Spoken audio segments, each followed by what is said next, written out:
नमस्कार सांगमाने आपण मानंकु मोर चैनल को स्वागत। आज मु बनेबी ओडिशा स्टाइल आलू चॉप। ता पई मु एठी किछि 5 रु 6 टी आलू भलो कि धोई नै रखिछि। तापरे 2 टी कंचा लंका, गोटे बड़ पियाज, 4 रु 5 टी बड़ पाखुडा रसुण, गोटे इंच अदा, ग्रीन मटर टिके आ भृसम पत्र धोई कि रखि नैछि। आ आलू को भलो कि धोई कि सिझै नैछि। एठी देखंतु आलू गुड़ा मोर भलो कि सिझी जाइछि। मु एठी टिके भांगी के आपनको देखौछि केमती भलो कि सिझिछि। एई भली आपण सिझेइबे, बेसी भी सिझेइबेनी। वर्तमान कड़ाई को गरम हवा को छाड़ी दबा। आ गरम ହେଲା ପରେ ସେଠିରେ 2 ବଡ଼ ଚାମଚ ତେଲ ଦେଇକି ତାକୁ ଗରମ କରିବା। ତ ମୁଁ ପଞ୍ଚଫୁଟଣ ଦେଲି, ତାପରେ କଞ୍ଚା ଲଙ୍କା ଚପ୍ କରିକି ରଖିଥିଲି ତାକୁ ଦେଇଦେଲି, ତାପରେ ପିଆଜ କିଛି ଛୋଟ ଛୋଟ କି କାଟି ଦେଇଥିଲି ତାକୁ ବି ଦେଲି।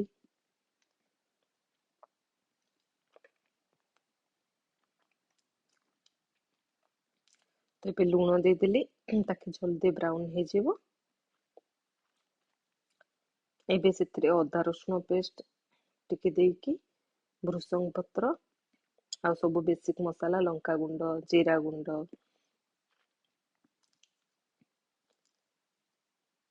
धनिया गुंड,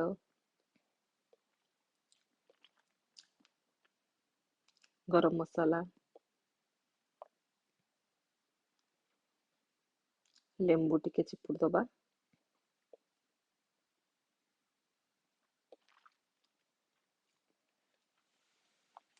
एबे मसला गुडी को भलो से भाजी नहीं जिबा।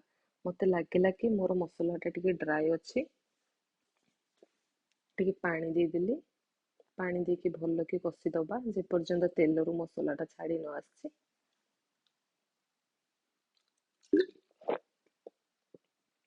चाट मसला भी टिके दे देली ताकि टिके टैंगी फ्लेवर आसीबो।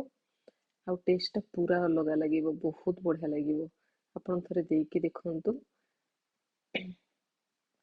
तापरे बे मोर लागिला मसलाटा तेलरू छाड़ी छाड़ी आसिलानी, भलो कि सिझी गलानी।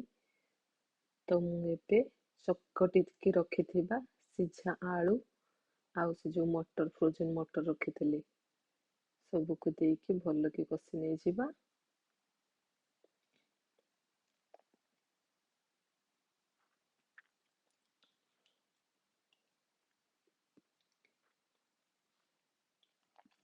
भलो कि 7 मिनट जाए भलो कि भाजी नबा मीडियम लो फ्लेम।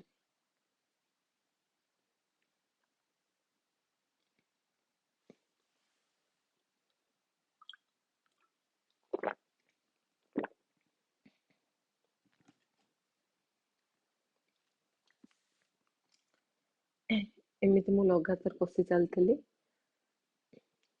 एबे मु 1.5 रु 2 चामच लूण दे देली कि आपण स्वाद अनुसार दे परिवे।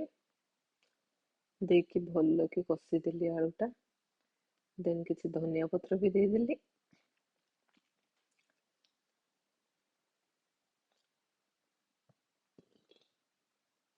एबे मोर 4 रु 5 मिनट हो जाइछि। मते लागिला आउ 2 रु 3 मिनट कषिबाकू पड़िबो।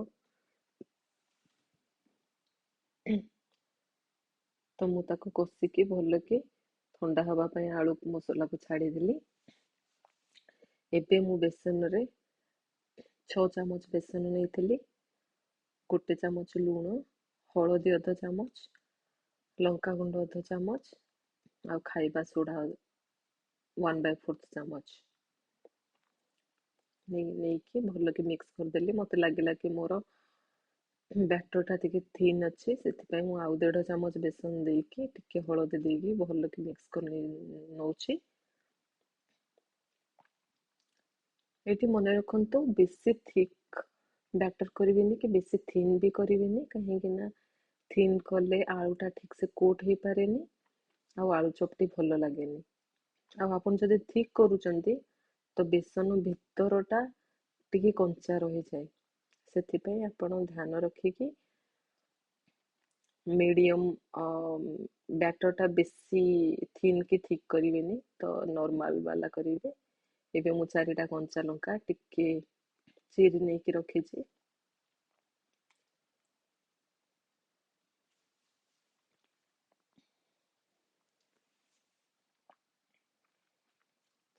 ତାପରେ କଡ଼େଇରେ କିଛି ତେଲ ଦେଇକି ଗରମ ହବାକୁ ଛାଡ଼ିଦେଲି।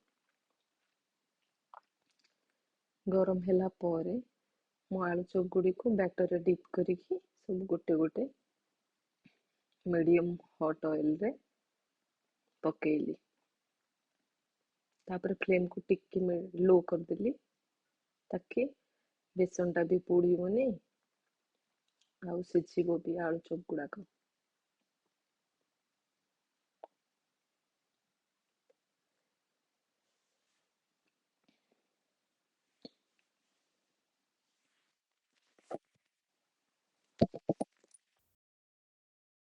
ଏହିପରି ମୁଁ ଯେତେ ସାରା ଆଳୁର ବଲ୍ ଗୁଡ଼ାକ କରି ରଖିଥିଲି ତାକୁ ବ୍ୟାଟରରେ ଡିପ୍ କରିକି ସବୁ ଛାଣି ନେଲି ମିଡ଼ିୟମ୍ ଫ୍ଲେମ୍ରେ। ଦେଖନ୍ତୁ କେତେ ବଡ଼ ବଡ଼ ହେଇଛି, ଏତେ ଜଣା ପଡ଼ୁନି, ବହୁତ ବଡ଼ ବଡ଼ ହେଇଥିଲା।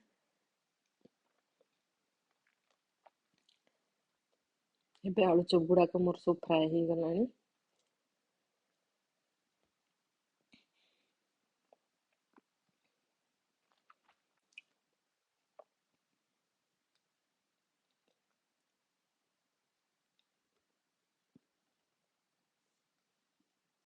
ଭଲକି ବି ଛାଣି ହେଇଯାଇଛି। ଏବେ କଞ୍ଚା ଲଙ୍କା ଗୁଡ଼ାକ ବି ବେସନରେ ଡିପ୍ କରିକି ମୁଁ ତାକୁ ବି ଛାଣି ନେଇଗଲି। ତ ମୋର ସବୁ ସରିଗଲା। ଦେଖନ୍ତୁ ମୋର ଏବେ ଆଳୁ ଚପ୍ ଛଣା ହେଇକି ରେଡ଼ି ହେଇଗଲା। ଦେଖନ୍ତୁ କେତେ ବଡ଼ ବଡ଼ ଆଳୁ ଚପ୍ ହେଇଛି। ଏବେ ମୁଁ ଖଣ୍ଡେ ଛିଣ୍ଡେଇକି ଦେଖଉଛି ଆପଣଙ୍କୁ, କେତେ ଜୁସି ସଫ୍ଟ ଆଉ ଟେଷ୍ଟି ବି ହେଇଥିଲା। ତ ଆପଣ ବି ଏହିପରି ଆପଣଙ୍କ ଘରେ ବନେଇକି ଖାଇପାରିବେ।